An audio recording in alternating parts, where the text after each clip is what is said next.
মেয়েদের পেটে কথা থাকে না কেন? এ অভিশাপ কার অভিশাপ? যুধিষ্ঠির মহারাজের অভিশাপ। আগে তত্ত্বটা জানতে হবে ভালো করে, অনেকেই তো শুনেছেন, তত্ত্ব জানতে হবে। যুধিষ্ঠির মহারাজের অভিশাপ কাকে দিয়েছিল? মা কুন্তিকে দিয়েছিল। তাকান কেন দিয়েছিল পরে, এইদিকে কেন দিয়েছিল পরে বলি। অনেক স্ত্রীকে দেখবেন স্বামী রাত্রিবেলায় বলে, শুনছো কি একটি কথা তোমায় বলবো, কাউকে বলো না জানো। মেয়েটি কথা কথা বলে, আমি নারদ নাকি, আমি পাড়ায় পাড়ায় বলে বলে বেড়াবো। দেখবেন অনেক মেয়ে বলে, আমি কি নারদ নাকি, আমাকে নারদ ভেবেছো, পাড়ায় পাড়ায় বলে বলে বেড়াবো, এমনি করে বলে, যেন কিচ্ছু জানে না আর কি। স্বামী বলে দিল রাত্রিবেলায়, সকালবেলায় পুকুর ঘাটে বলছে, দিদি একটি কথা বলবো, কাউকে বলবো না, আমাদের লোকটা বলি। এখন স্বামী সকালবেলায় উঠতে উঠতে গোটা পাড়া হয়ে গেছে আর কি। তো তাকাবেন আমার দিকে যে যেখানে আছেন, যুধিষ্ঠির মহারাজ অভিশাপ কেন? কুন্তী কুমারী অবস্থায় কর্ণকে জন্ম দিয়েছিল, সবাই জানেন, কিন্তু কেন দিয়েছিল এটা কেউ অনেকে জানেন না। শুনে নিন, কুন্তী কুমারী অবস্থায় সাধুগুরু বৈষ্ণবের সেবা করতে ভালোবাসত। একদিন দুর্বাসা মুনি এসে বলল, মা তুমি তো সেবা করতে খুব ভালোবাসো, আমি দুর্বাসা মুনি এসেছি, আমায় সেবা করো। সেবা করলো কুন্তী। মা তোমাকে একটা আশীর্বাদ দেবো। কুন্তী বলল, বাবা ঠাকুর আশীর্বাদ আমি নেবো না। বলে কেন? না আমার মা বলেছে সেবা যত্ন করবি, কারো কাছে কিছু চাইবি না, চাইতে নেই, বিনিময় নিতে নেই, কিছু চাইবো না। মুনি দুর্বাসা মুনি বলল, যদি কেউ সেবা করে আমি তাকে কিছু দিয়ে যাই। কি দেবে তুমি? তোকে একটা মন্ত্র দিলাম মা, এই মন্ত্র বলে তুই যে দেবতাকে ডাকবি সেই দেবতা তোর কাছে এসে হাজির হবে। কুন্তী এখন মনে মনে ভাবলো, সূর্য তো একটা দেবতা, একবার ডেকে দেখি। এখন সূর্যকে দেই না, ডেকেছে মা। সূর্যদেব দিব্যকান্তি পুরুষের রূপ ধারণ করে কুন্তীর কাছে। কুন্তী বলল, কে তুমি? আমি সূর্যদেব। পালিয়ে যাও। বলে কেন? আমি কুমারী, তুমি পুরুষ, যাও। তুমি সর্বাঙ্গ সুন্দর পুরুষ, আমি কুমারী, যাও তুমি এখান থেকে। আমায় ডাকলে কেন? আমি তোমায় পরীক্ষা করতে গিয়েছিলাম, তুমি চলে এসেছো। না আমি যাব না। দেবতাদেরকে ডাকলে দেবতা কিছু দিয়ে যায়, এমনি আসে না। আমি তোমাকে কিছু দিতে চাই। কি দিতে চাও?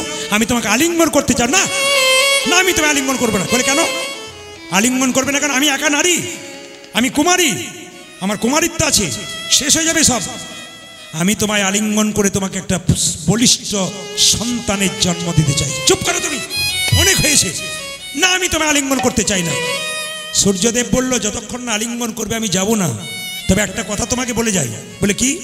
দেবতার বরে তোমার কুমারিত্ব নষ্ট হবে না, দেবতার বরে সন্তান জন্ম দেবে বলে তোমার কলঙ্ক হবে না।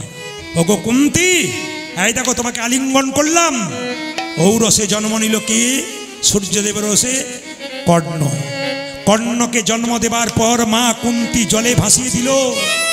রাধা বলে একটি মেয়ে কুন্তী কর্ণকে নিয়ে গেল, বড় করলো। কর্ণ একদিন নদীতে স্নান করছে, কুন্তী সব জানে এটি আমার ছেলে। কুন্তী কাছে গিয়ে বলল, বাবা তুমি আমায় চিনতে পারো? আমি তোমার মা। চুপ করো, তুমি আমার মা কেন হবে? রাধা আমার মা। না আমি তোমার মা, আমি তোমাকে জন্ম দিয়েছিলাম। কখন দিলে তুমি? বাবা কুমারী অবস্থায় তোমায় জন্ম দিয়েছি, তোমার কাছে একটা জিনিস চাইতে এসেছি। কি? আমি মা হয়ে সন্তানের কাছে একটা জিনিস চাইবো। কি? সামনে কুরুক্ষেত্রের যুদ্ধ, পঞ্চ পাণ্ডব যেন না মরে, আমি যেন আমার 5টা ছেলে ফেরত পাই। 5টা ছেলেকে তুমি মেরো না, আমার 5টা ছেলে যেন থাকে। কর্ণ বলে উঠল, মা গো, মাতৃ স্বভাব তোমার, সন্তানকে ভালোবাসা মায়েদের কর্তব্য, তুমি আমায় সব ভুলিয়ে দিলে। আমি ভেবেছিলাম তোমার পঞ্চ পাণ্ডবের মধ্যে অর্জুনকে আমার টার্গেট ছিল, অর্জুনকে মারবো, কিন্তু মারতে পারলাম না। তবে যদি মেরে ফেলি অর্জুনকে, তবে তোমার 4টে ছেলে, আমি একটা ছেলে, 5টা ছেলে বেঁচে থাকবো। আর মা, যদি অর্জুনকে না মারতে পারি, আমি মরে যাই, তবে তোমার পঞ্চ পাণ্ডব মানে 5টা ছেলেই বেঁচে থাকবে। অর্জুন মরলে 4টা থাকলো, আমি একটা 5টা হলাম। না মরলে তোমার 5টাই রয়ে গেল। কুরুক্ষেত্রের যুদ্ধ শুরু হলো। মা কর্ণের রথের চাকা মাটিতে গেঁথে গেল। কৃষ্ণ অর্জুনকে বলে, এবার মারো। অর্জুন বলছে, মারবো। বলে, হ্যাঁ মারো, দেরি করো না, মারো। কর্ণকে মেরে দিল। কর্ণ যখন মৃত্যু শয্যায় সজ্জিত, কুন্তী তখন ছুটতে ছুটতে কর্ণ কর্ণ পাগলের মতো গিয়ে কর্ণকে জড়িয়ে ধরেছে। যুধিষ্ঠির মহারাজ চিৎকার করে বলছে, মা এ তুমি কি করলে? তুমি কেমন মা? ছেলের শত্রু যে হয় তাকে জড়িয়ে কাঁদে কেন? ও তো আমার শত্রু, আমার সঙ্গে যুদ্ধ করতে এসেছিল, তাকে তুমি জড়িয়ে কাঁদছো কেন? কেন তুমি কাঁদছো? ও তো শত্রু। কুন্তী মুখ ফিরিয়ে বলল, বাবা ওর যুধিষ্ঠির। বলে কি? ও আমার সন্তান। চুপ করো, সবসময় জানি পঞ্চপাণ্ডব আমরা সন্তান, ও তোমার সন্তান কি করে? লজ্জায় বলতে পারি না বাবা। কোনো মেয়ে যদি কুমারী অবস্থায় সন্তান জন্ম দেয়, বিয়ের পর একটা সন্তান জন্ম দেয়, সেই সন্তানকে সে বলতে পারবে ওটা তোর দাদা? লজ্জায় বলতে পারবে না, আমি বলতে পারি নাই ও তোর দাদা। যুধিষ্ঠির মহারাজ বললে, মা তুমি কি ভুল করেছো? তুমি যদি আগে বলতে কুরুক্ষেত্রে যুদ্ধ হতো না। কর্ণ দাদা আমার পক্ষে থাকলে আরো ভালো হতো। তুমি যখন এত বড় কথা গোপন করে রেখেছো, পৃথিবীর সমস্ত নারীর উপর আমি এই অভিশাপ দিলাম, আজ থেকে মায়েদের পেটের কথা কোনোদিন থাকবে না, বাইরে বেরিয়ে যাবে। যুধিষ্ঠির মহারাজের অভিশাপ। রাধা রানী কি, শ্যাম সুন্দর কি? বাবা কিছু মনে করবেন, সব আসরে গেলে কিছু প্রশ্ন থাকে, উত্তর দিতে হয়। আমার বাসাতে গিয়ে দুজন আমাকে তিনটি প্রশ্ন করেছে, একটু উত্তর দিয়ে যায় আপনাদের মঙ্গলের জন্য। একজন ড্রাইভার গিয়েছিল, তিনি বললেন, দাদা আমরা গাড়ি চালাই, কিন্তু গাড়ি চালানোর পরে হঠাৎ বিড়াল পেরিয়ে গেলে আমরা দাঁড়াই, কিন্তু দাঁড়াই কেন? আর দাঁড়ালে কি করলে আমরা বিড়াল থেকে মানে বিপদ থেকে মুক্তি পাবো? এক নম্বর প্রশ্ন। দুই নম্বর প্রশ্ন, একটা মেয়ে প্রশ্ন করেছে যে আমি রাত্রিবেলায় খুব দুঃস্বপ্ন দেখি, বারবার দুঃস্বপ্ন দেখি প্রায় দিন, এটা কি কোনো আংটি টাংটি পড়তে হয়, তামা টামা কিছু শোনা টোনা তার কি যায়? বললাম না, একটা কাজ করবেন, আমি হরিবাসের বলে দেবো।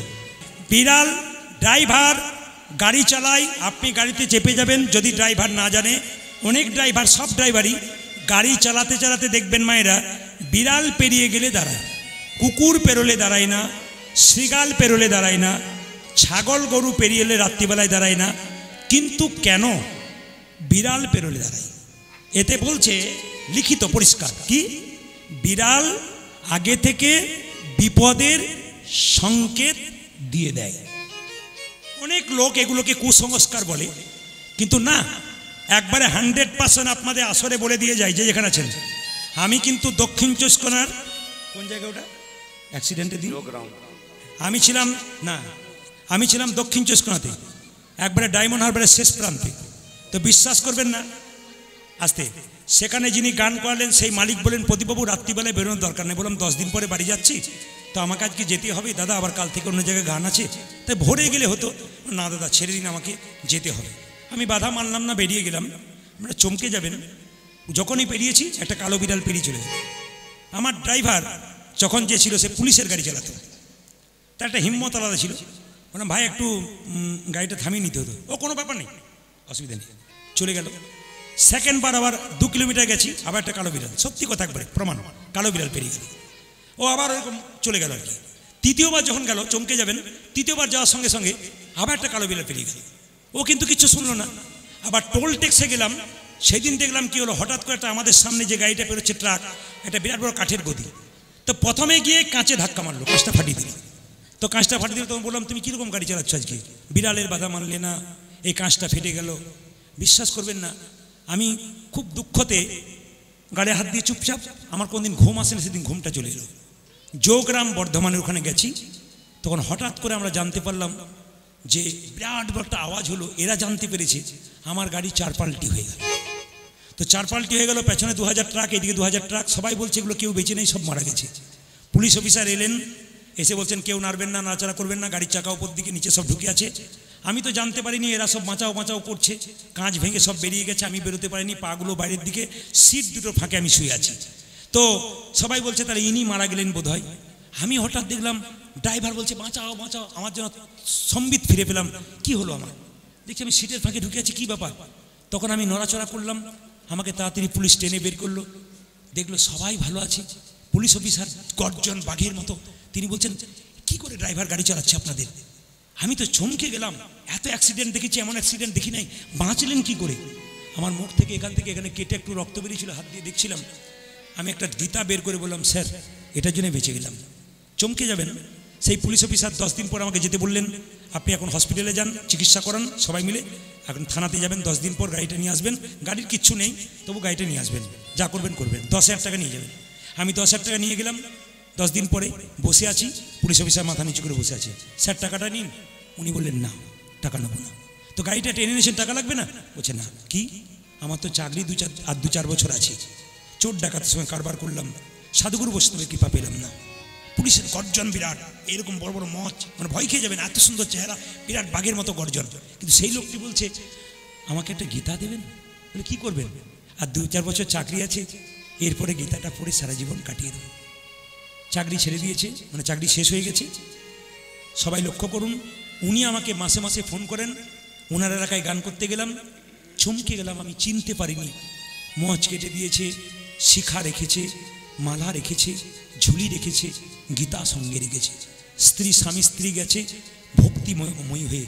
আমি মনে মনে ভাবলাম কি পরিবর্তন। উনি বললেন যদি আপনার অ্যাক্সিডেন্টটা না দেখতাম তাহলে আমার পরিবর্তন হতো না। একজনের চৈতন্য হলো বিড়াল রাস্তা কাটলে বাধা দেয়, বিপদের সংকেত জানিয়ে দেয়। ড্রাইভার যারা আছেন, যারা শুনবেন, তাদের কাছে নিবেদন রইল, যখনই বিড়াল পেরোবে, মায়েরা যদি গাড়িতে থাকেন, আপনারা তো নামতে পারবেন না, একটা কাজ করবেন, একটা নাম 3 বার বলবেন। কি বলবেন? জয় নরসিংহদেব, জয় নরসিংহদেব, জয় নরসিংহদেব। ভক্ত প্রহ্লাদকে নরসিংহ মূর্তি ধারণ করে বাঁচিয়েছিল বাবা অসুরের হাত থেকে। আপনাদের বিপদের হাত থেকে নরসিংহদেব রক্ষা করতে পারে। শুনবেন ভালো করে, সবাই নরসিংহদেব 3 বার বলবেন। দ্বিতীয় প্রশ্ন ছিল মেয়েটির, যে রাত্রিবেলায় শুলেই প্রায়ই আমরা স্বপ্ন দেখি, খুব খারাপ খারাপ স্বপ্ন দেখবেন, অনেকে স্বপ্ন দেখেন। এই স্বপ্নটা দেখলে কি করবেন? একবারে শাস্ত্রে লিখিত আছে, প্রমাণ দিয়ে দিই আপনাদের, আমার দিকে তাকাবেন। সন্ধ্যাবেলায় রাত্রিবেলায় যখন শোবেন, শোবার সময় যারা খারাপ স্বপ্ন দেখেন, পা হাত ধুয়ে শোবেন, অনেকে শোন, মুখটা ধুয়ে নেবেন, চোখগুলো ধুয়ে নেবেন, কান পর্যন্ত ধুয়ে নেবেন, পরিষ্কার করে মুছে নেবেন। যখন শোবেন এই মন্ত্রটি 3 বার বলবেন, জয় নরসিংহদেব, জয় নরসিংহদেব, জয় নরসিংহদেব। খুব সুন্দর সুন্দর টিপস আমি আপনাদের বলতে পারি, কিন্তু ঘড়ির দিকে তাকান, ও তো প্রায়, আমি আপনারা যেভাবে এটে সেটে বসছেন, আমি সিদ্ধান্ত নিয়েছিলাম আজকে 3টে পর্যন্ত কীর্তন করব, কিন্তু রাজি আছেন না? কি বলছেন? 3টে মানে ভোর 3টে বলি নাই, 3 ঘন্টার কথা বলেছি। ও কখন 10টা পর্যন্ত টাইম ছিল, কখন পেরিয়ে গেছে। কিন্তু আপনাদের কাছে নিবেদন রইল, আপনারা যখন বসে আছেন তখন এই শেষ প্রশ্নের উত্তরটা দিয়ে দিন। কি বলুন তো? মেয়েদের পেটের, অনেকে দিকে তাকাচ্ছি, বলবো না, 2-4 জন বলবো, মেয়েদের পেটে কথা থাকে না কেন? এ অভিশাপ, কার অভিশাপ? যুধিষ্ঠির মহারাজের অভিশাপ। আগে তত্ত্বটা জানতে হবে ভালো করে, অনেকেই তো শুনেছেন, তত্ত্ব জানতে হবে। যুধিষ্ঠির মহারাজের অভিশাপ কাকে দিয়েছিল? মা কুন্তিকে দিয়েছিল। তাকান, কেন দিয়েছিল পরে, এইদিকে কেন দিয়েছিল পরে বলি।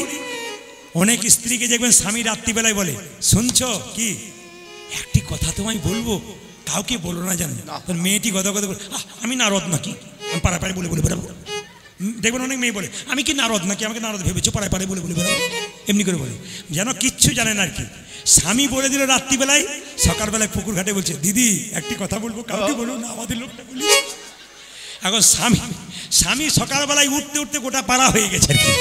তো তাকাবেন আমার দিকে যে যেখানে আছেন, যুধিষ্ঠির মহারাজ অভিশাপ কেন? কুন্তি কুমারী অবস্থায় কর্ণকে জন্ম দিয়েছিল, সবাই জানেন, কিন্তু কেন দিয়েছিল এটা কেউ অনেকে জানেন না। শুনে নিন, কুন্তি কুমারী অবস্থায় সাধুগুরু বৈষ্ণবের সেবা করতে ভালোবাসত। একদিন দুর্বাসা মুনি এসে বলল, মা তুমি তো সেবা করতে খুব ভালোবাসো, আমি দুর্বাসা মুনি এসেছি, আমায় সেবা করো। সেবা করলো কুন্তি। মা তোমাকে একটা আশীর্বাদ দেবো। কুন্তি বলল, বাবা ঠাকুর আশীর্বাদ আমি নেবো না। বলে কেন? না, আমার মা বলেছে সেবা যত্ন করবি, কারো কাছে কিছু চাইবি না, চাইতে নেই, বিনিময় নিতে নেই।